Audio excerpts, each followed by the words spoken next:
Bonjour à vous tous, ravi de vous retrouver dans cette nouvelle vidéo tutoriel et je vous propose une décoration simple, je le reconnais, mais surtout vous allez retrouver dans cette vidéo tutoriel le principe de revenir sur une décoration si on a des oublis, des manques, incorporer des strass ou des studs, ce que je n'avais pas fait jusqu'à présent parce que je vous ai toujours fait des décorations réalisées qu'à l'aréographe, alors que dans cette-ci on incorpore un petit peu de gel doré, des studs et des modifications tout au long de la création de ce motif. On va voir ça ensemble tout de suite. Allez, le blanc est posé, on va passer le jaune métallisé perlé. C'est un jaune qui est vraiment magnifique. Attention, c'est pas parce que c'est un perlé ou un métallisé, il faut toujours qu'il arrive sec sur votre support, donc ayez la main légère, hein. Vous avez l'habitude, je sais que je le répète souvent. Ensuite, il vous faudra votre pochoir attrape-crève.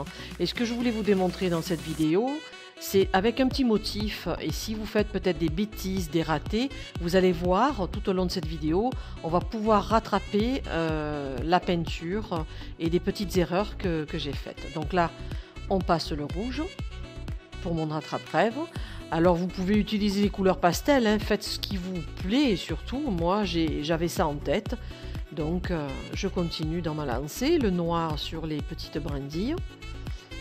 Après, il faut avoir l'habitude pour gérer les couleurs de votre motif et que ça garde toujours une certaine intensité.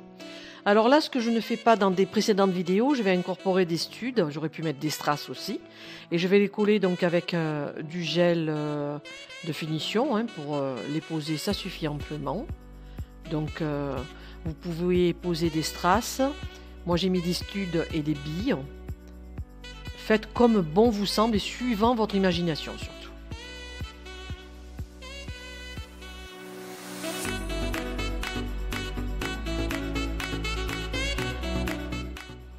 Alors une petite astuce quand vous collez les strass, les studs ou les billes, une fois qu'elles sont posées, remettez un petit peu de gel de finition entre les billes et les strass. Vous enlevez le surplus avec votre pinceau et vous catalysez. Vous verrez, elles vont être bien solidarisées entre elles et ça ne bougera plus.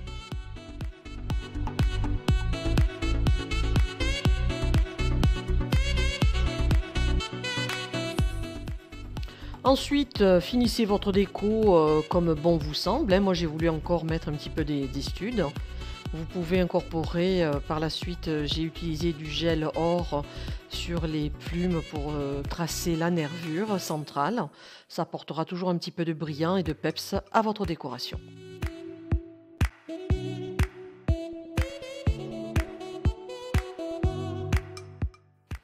Alors vous le voyez certainement sur la moitié de la capsule, vous voyez, on dirait que sur la pointe c'est un peu plus sombre.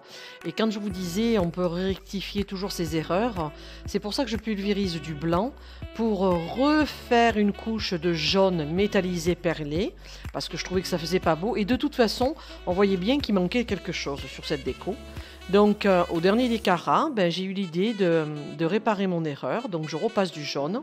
Et je vais faire un dégradé ensuite de deux couleurs, du rouge et du noir.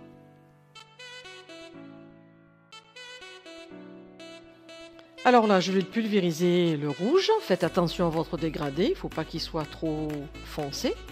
Et là, vous allez voir, je vais pulvériser le noir, mais je ne suis pas satisfaite parce que je trouve que mon dégradé rouge n'est pas assez fin sur le centre de la capsule et il n'est pas assez haut.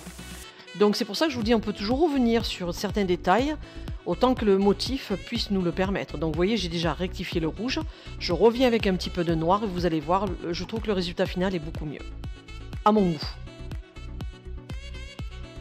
Voilà, il ne reste plus qu'à passer le gel de finition. J'en ai peut-être un peu trop mis, donc je vais passer le pinceau plusieurs fois pour en enlever.